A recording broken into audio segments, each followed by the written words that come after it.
Nginibingelele ekhaya lamaphupho.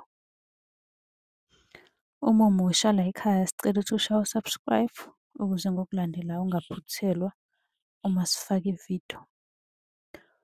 Ukubaluleka-ke kokuthi u-subscribe senzela ukuthi uma ubuza umbuzo kwi-comment sithi masibuya nevidiyo eyimpendulo, i-notification izongena kumakhalekhukhwini wakho ebese ividiyo uyayibona ngokushesha kanjalo.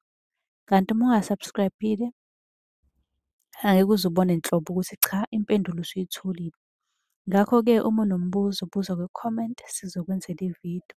Uyakwazi futhi ukusi-inbox-a lapha ku-TikTok usi-follow-we, inbox ucele inombolo ka-WhatsApp ozobuza njalo kuyona ekuseni uma-ke kukhona isibonakaliso obenaso.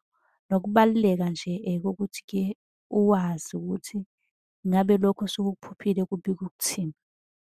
Ake singene-ke kwelanamhlanje sikuchaze. Usibhalelile uthi unokuphupha efake iwashi. Uyabuza ukuthi ngabe lokho kuchaza ukuthini. Iphupho-ke leli-ke liyayicacela nje liyisibonakaliso. Abadala bayakubonisa ukuthi-ke kumele ufake isiphandla. Okungenzeka ukuthi khona usiko okumele wenzele lona bese ufaka isiphandla.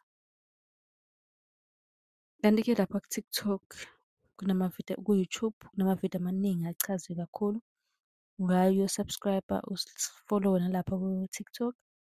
Uyakwazi futhi usi-inbox-a ku-TikTok ucele inombolo ka-WhatsApp la uzosibuza khona njalo ekuseni uma unombuzo. Bese sisale kahle.